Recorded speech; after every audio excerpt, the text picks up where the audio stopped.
হাসিনা সরকারের পতনের পর থেকে অস্থির পরিস্থিতির মধ্যে দিয়ে যাচ্ছে বাংলাদেশ। শোনা যাচ্ছে ইউনূস সরকার পাকিস্তান থেকে ব্যাপক পরিমাণ গোলা বারুদ এবং বিস্ফোরক আমদানি করতে চলেছে।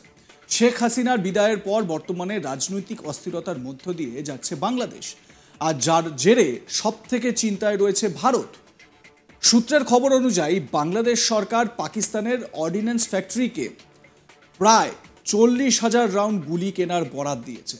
সেই সঙ্গে ট্যাঙ্ক, 40 টন RDX বিস্ফোরক এবং প্রায় 3,000 রকেটেরও অর্ডার দিয়েছে ঢাকা।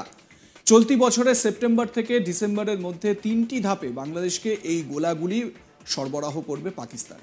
হাসিনা সরকারের বিদায়ের পর পাকিস্তান থেকে যেভাবে সামরিক সরঞ্জাম আমদানি করছে বাংলাদেশ, তা ঢাকা ও ইসলামাবাদের মধ্যে সামরিক সহযোগিতা জোরদার হওয়ার ইঙ্গিত বলে মনে করছেন সামরিক বিশেষজ্ঞরা। দিন দিন মাথা ব্যথার কারণ হয়ে উঠেছে নোবেলজয়ী অর্থনীতিবিদ মোহাম্মদ ইউনূসের অন্তর্বর্তী সরকারের ভাবভঙ্গি। রাষ্ট্র গড়ার অছিলায় নির্বাচনের মাধ্যমে গণতন্ত্র ফেরানোর বিষয়ে এখনো পর্যন্ত নির্বাক তারা।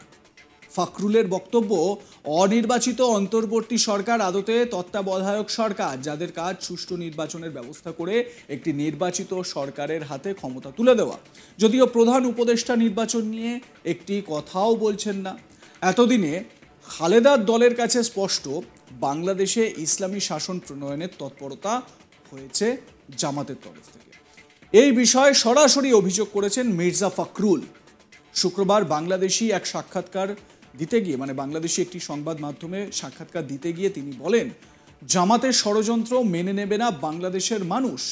স্বাভাবিকভাবে বাংলাদেশে যে কি চলছে সেটা আন্দাজ করাই যাচ্ছে।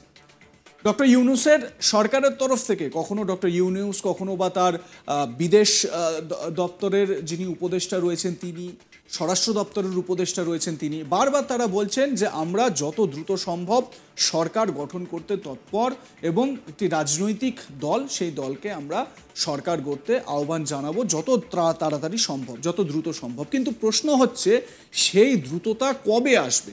সেই দ্রুততা কি আদৌ আসবে? আর এই নিয়ে অন্যান্য কথা নয়, ইন্ডিয়া না প্রশ্ন তুলছে না, প্রশ্ন তুলছে স্বয়ং বাংলাদেশের একটি রাজনৈতিক দল বিএনপির নেতা মির্জা ফখরুল, যিনি বিএনপিকে খালেদা জিয়ার পর বিএনপিকে যিনি ধরে রেখেছেন, যার নেতৃত্বে বিএনপি পরিচালিত হচ্ছে বাংলাদেশে, সেই রকমই এক নেতা মির্জা ফখরুল। তিনিও এই প্রশ্ন তুলছেন যে আর কবে নির্বাচন হবে, আর কবে সেখানে রাজনৈতিক একটা স্থিতাবস্থা সামনে আসবে। ডক্টর ইউনূসের যে উপদেষ্টা সরকার, সেই উপদেষ্টা সরকারের তরফ থেকে কোনো রকম নাকি ইঙ্গিতই মিলছে না। এদিকে উপদেষ্টা সরকারের তরফ থেকে বারবার বলা হচ্ছে যে সর্বতোভাবে সহায়তা করা হবে যাতে রাজনৈতিক স্থিতাবস্থা ফিরে আসে এবং একটি রাজনৈতিক দল তারা যাতে নির্বাচিত একটি সরকার গঠন করতে পারে, নির্বাচন সুষ্ঠুভাবে করা হবে। এবং এমনও ইউনূসের সরকারের তরফ থেকে বা উপদেষ্টা সরকারের তরফ থেকে বলা হয়েছিল যে নির্বাচন যে কমিশন, সেই নির্বাচন কমিশনেও ব্যাপক রদবদল করা হবে, কারণ সেখানেও নাকি অনেক দুর্নীতিবাজ লোকজন ঢুকে গিয়েছে, তাদেরকে সরানো হবে, শুদ্ধ করা হবে, এই শুদ্ধিকরণের পর নাকি নির্বাচন ঘোষণা করা হবে। কিন্তু প্রশ্ন হচ্ছে কবে? আর এই প্রশ্ন তুলছেন বিএনপি নেতা মির্জা ফখরুল। এদিকে জামাতের যারা নেতৃত্বরা রয়েছেন তারা কিন্তু তাদের ধর্মীয় যে সমস্ত গোঁড়ামিগুলো রয়েছে সেই প্রশ্নগুলো তারা তুলেই দিচ্ছে। অলরেডি এই জামাতে ইসলামীর তরফ থেকে একটা দাবি করা হয়েছে যে বাংলাদেশের জাতীয় সঙ্গীত আমার সোনার বাংলা, সেই আমার সোনার বাংলা জাতীয় সঙ্গীতকে বন্ধ করে দেওয়া হোক, নিষিদ্ধ ঘোষণা করা হোক। তারা নিজেদের একটি জাতীয় সঙ্গীত তারা তৈরি করবেন।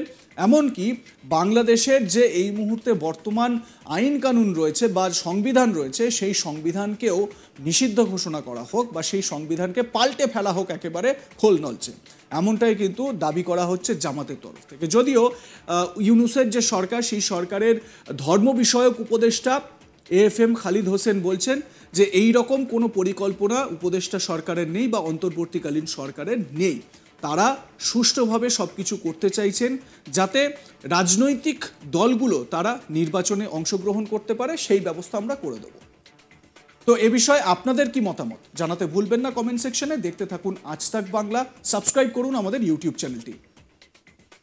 এবং এ বিষয়ে সার্বিকভাবে যে বাংলাদেশে কি পরিস্থিতি হচ্ছে, যদি বাংলাদেশি আমাদের ভিউয়ার যদি কেউ হন, তারাও আপনাদের মতামত জানাতে পারেন।